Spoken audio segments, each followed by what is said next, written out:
do it again. They were 81 seconds ahead at the finish line in Kumukwane. The 08 Toyota Kalahari Botswana 1000 Desert Race continues. Vehicle and asset finance from ABSA, going off the beaten track to find solutions. The fourth round's prologue was a great one for Hugo and Jaap de Bruin for the second year in a row. Well, we had a pretty good day today. We had a clean run. Luckily for us, we didn't have any punches, and I think that's due to our good position that we have for tomorrow. Unfortunately, we had some power steering problems, but Toyota gave us a new power steering pump, and we're busy fitting it, and hopefully that will be solved our problem. But as I said, very good run, nice prologue, suits my driving style, and I'm very glad to be on pole. We had a reasonable run. Early on we caught Hannes he had a problem with the puncture, and so we passed him, and I knew it was going to be tricky on these new tyres. You know, you just go off the road here and it's going to be a big problem, and today proved it. I think in our team alone we got 6 punctures in 3 cars, so I was a bit conservative, but you know what, I'm definitely in the race. We both we're happy with our run afterwards, and it's a long race tomorrow, and I'm third in class at the moment, I think, if the results are true, and probably where you want to be. You know, we were running in the front today, opening the route, and obviously you're slower, so it's not too much of a problem for me. We're definitely in with a good shot. Alfie Cox was 5th, but his prologue stints have left the former national champion rather disappointed. I think, you know, we haven't had the best time trials with the new SP, the sport that we're in. But today, it's been a great, I think we top 2 or 3, and I just think it's a combination of riding the bucks in the Botswana for so many years. I can read the terrain quite well. And also, definitely Henny did an unbelievable job today. And he was on the money with the navigation, so I can only put it down to a combination of me knowing how to read the terrain and him doing a great job. And yeah, we've had a good time, and we've got a small problem. We've got a leaking front shock, so we've got to sort that out tonight. But you know, it's a long race. You never win this race on the first day, so we just have to bring it home. We had a reasonable run. We tried to keep it neat and tidy, but unfortunately we got two punctures. We'd actually caught up to Duncan. We were sort of driving in his dust. We got a puncture. The first one we changed quite quickly. I reckon it was about 2 minutes. And then about 30 k's from the end we got another puncture. Unfortunately the car sort of rolled forward off the jack, and the jack sort of got all jammed. That one was a bit of a mess. Tough day tomorrow. And judging by the feverish activity after the prologue, everyone in every team knew that for sure. Alberts was just happy to have finished the thing. I think we had a brilliant day as far as, you know, where we come from. For the 4th race of the year, it's the second time we finished, so I'm quite happy with that side. I'd like to think it's a bit of experience and just pure luck. If we didn't have any punches, we got in and got out at the end, which always makes it easier. It's unofficial, but I think we first in specials. We had a good time trial. It was nothing dramatic. We needed to have a good solid time trial without making any mistakes, and that's what we did. I didn't expect us to end up in the front, but quite a few other guys did have problems, so I think that's what's put us into the front. Overall, I think we're second, which is not too bad. Obviously, we're not going to have too much dust in front of us. There's only one SP in front of us. Hopefully all the stickers and the day glows will still be up there, haven't been knocked over by some of the cars. So you've always got the chance of getting lost out in front, trying to find the route and opening it up for the guys behind. But we've still got 2 full days of racing, so we just got to keep it neat and tidy. We've got to keep the car in good condition. We've got Nardis quite close behind us. I haven't seen all the rest of the results. It'll depend on where everybody else is. But obviously, you know, with our not finishing too many races this year, we've got to have some good consistent finishes. It doesn't have to be wins. They just have to be, you know, good points in the bag. So that's the plan, to get that motor out back through to the end of tomorrow without too many special guys in front of us. And as the last repairs were being done and the Botswana sun set on an eventful day, 2 exhausting runs totaling just more than 900 k's lay in wait.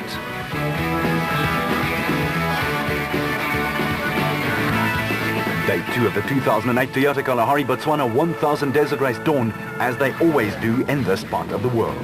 Clear skies and a temperature that brews into the 30s. And as always, the racing would be hot too. But in a race of this distance, caution is the watchword. We had a nice run. It's a little bit bitty in the beginning, but we unfortunately had a puncture, but you know, that's racing. I mean, we've got 1,000 Ks for the next 2 days, and we're looking forward to it. We're very optimistic. Tactics for today? Look, we'll have to let the race come to us because apparently it's very tight in the beginning and very rocky, so we're not going to get by for the first 100 Ks, not many guys anyway. And then we'll just let it develop, as maybe by the service point if we could have moved up a few positions. And then that second loop's quite open, I believe, so we should have a good run today. Yeah, you know, this desert race is long. Nobody ever won it on the time trial. You have to drive. I think that the old way we used to do it was to drive to the overnight and then race back. So I think we'll have to pull the same stops out again and just drive it there tonight and then tomorrow race it back. Conditions on the prologue, are they going to give you an idea of what you can expect out there? Yeah, it's pretty much the same thing as we get every year at the desert. You know, it's rocks and sand and tight in between the trees and things like that. Really, it's lovely. I mean, there's no better race on the calendar than this one. Shamir Wariawa, meanwhile, was still celebrating the birth of his son just the day before. Now at least I got a full crew. I got a navigator and a driver. Yeah, it seems to, I think my wife only gives birth on racing days. So the last time was on Sun City, and the second one now was before the desert, just a day before the desert. So yeah, I'm happy. Tough. A good omen for you. Yeah, definitely. And how was your prologue? The prologue went off good, but 10 kilometers into the prologue we picked up, well, we found after the prologue that we had dirty fuel and water in the fuel. So the whole prologue we were just battling and trying to get the car to move. So we lost a bit of time, I think about 5 minutes. That's not too bad in 1,000 kilometers. So we'll try and make it up today. For the host country Botswana, the Toyota 1000 Desert Race has always been one of the flagship events in the country. This event means a lot to the people of Botswana. It's not only entertainment. You can see they've come out in big numbers to come and witness it.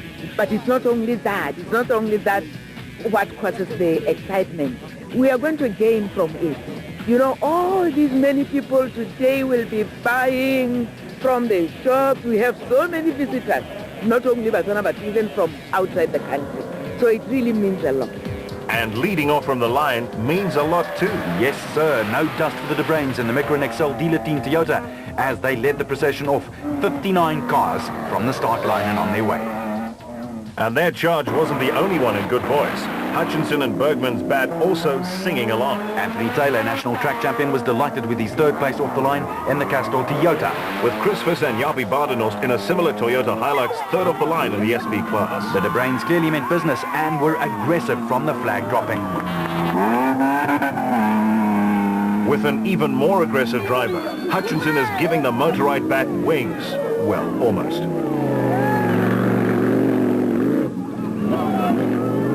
The defending national champion who had a horrifying accident in the Cape going flat out. Meanwhile, the Toyota flag was being flown by Taylor and Houghton. And the crowd were loving it.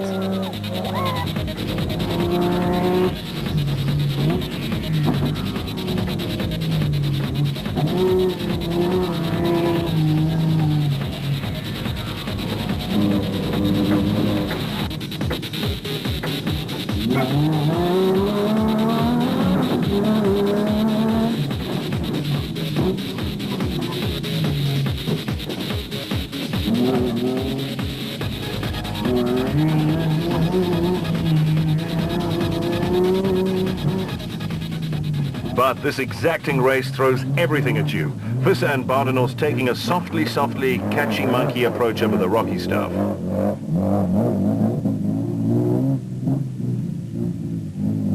Up ahead for the teams was a 250k run to the first designated service point at Hatsalatladi, and there was a scheduled 15-minute decontrol, then the ride home, which would skirt the Central Kalahari Game Reserve. Voss let it all hang out as he tried to take control. And rolled as the dust indicated, he was catching up to Visser and Badenhorst. At a rate of knots, actually.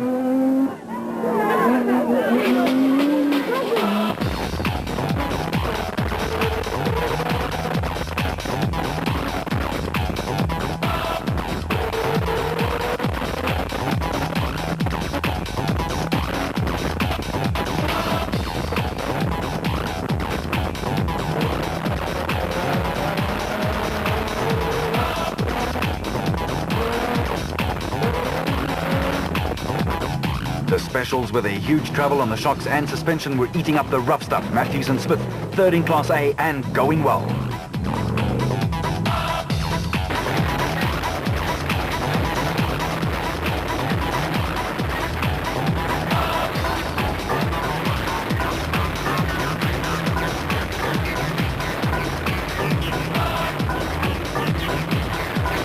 Yeah, but Arnold, you know your kidneys are going to feel this at the end of the day. There's no doubt about that. Cox, a man who boasts more than 24 national championships on 2 and 4 wheels, came through in 5th in the SP class. But the dust made things tough, especially for the open cockpit specials. But Harper and Chalupsky were piling on the pressure. And don't forget the pace. That's right, Arnold, because the Silvold-Hellberg combination was closing in on them. And clearly not holding back much at all. The deep and heavy desert sand had drivers fighting forearm and hand cramps, while navigators had to hold on for dear life. Moore and Klaassen with a take 2 there, but firmly in the groove in 6th place.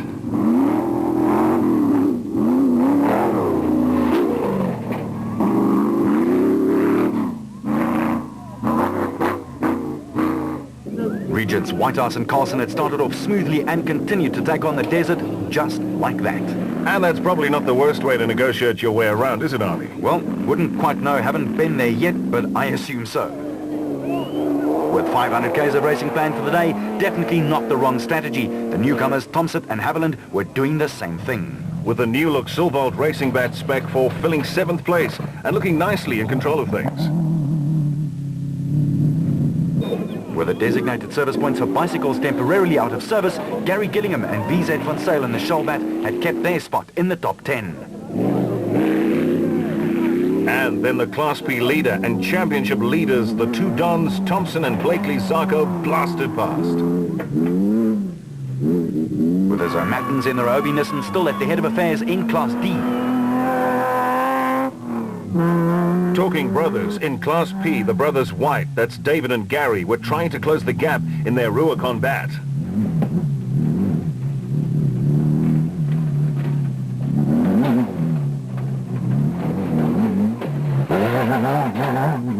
While the beside note brothers, Johan and Etienne, were trying to put the pressure on them. This whole sibling rivalry thing going on in Class P. And in 8th place in the SP class, it was Swanepoel and Solomon who had the Toyota Hilux pointed in the right direction. With Woolridge and Schulthammer bemoaning their overcautious approach in the time trial, now having to wait for an overtaking opportunity. And those were few and far between.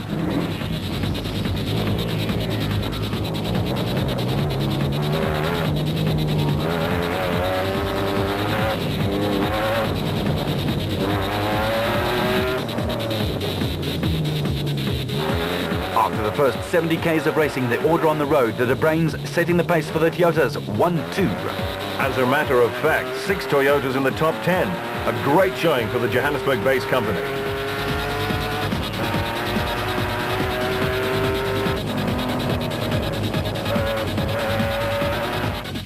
And after those 70 k's, this duo, Variawa and Rousseau, was shooting up the order. Team Total were flying up into the top 10 and clearly looking like they meant business. But the art here is to conserve the car and your energy, to get it all to the finish in one piece. And the question was Variawa going too hard, too soon? That running order, and Matthews and Smith in 4th, with Moore and Klaassen pushing as hard as they possibly could.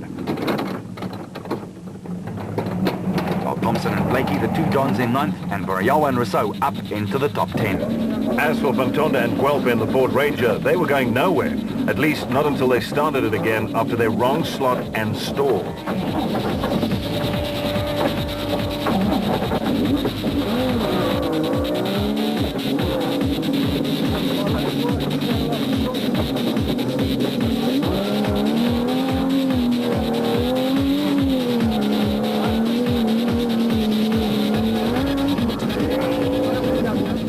Locals certainly got their money's worth, and the Class B leaders, Lodebrain and Rudy Brits, were still holding off the defending national champions, the Cries. Now another big mover was Cronier, who had gone from 12th in class up to 7th after having to contend with a lot of slower traffic. But perhaps there was a blessing in disguise there. It meant that he was saving the Toyota. You mentioned the cries, and they were now in the lead in Class B by a scant 47 seconds. Yeah, the race was definitely on. With Simon Beckett and Stephen Harris also joining the fray, they in turn were just 33 seconds behind. Class B was boiling. Ivan Tollefson and Quinn Evans, back on duty after becoming a father back in Britain, were trying to make up for lost time after a nightmare prologue where they were stuck behind a herd of cows. Twice, actually. Yeah, that's racing for you here, and the pressure was on for the Nissan duo. In the E-Class, Fenta and Palmer were still in control in their 4x4 Mega World Toyota, but were being chased by Jack Peckham and Lucio Santoro in the Ford Ranger. And in Class D, it was Cliff Weichelt and Jimmy Goch in the N1 4x4 Toyota who were enjoying the upper hand. Toyota was doing its own race proud.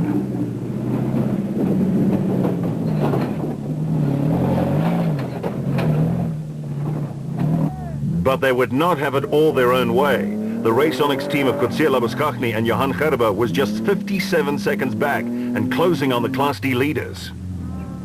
And Yanni Visser and Joks Leroux were doing the same in Class E in their Team Barberspan Castrol Toyota. It was tough in the trenches. Especially if the trenches are dug in the desert. In Class B, Bezuidenhout and De Bruyn were still holding on to 4th place. While Peckham and Santoro had climbed 4 places and had the Ford Ranger purring along. Driving like an Agatha Christie novel, with a few interesting twists and turns.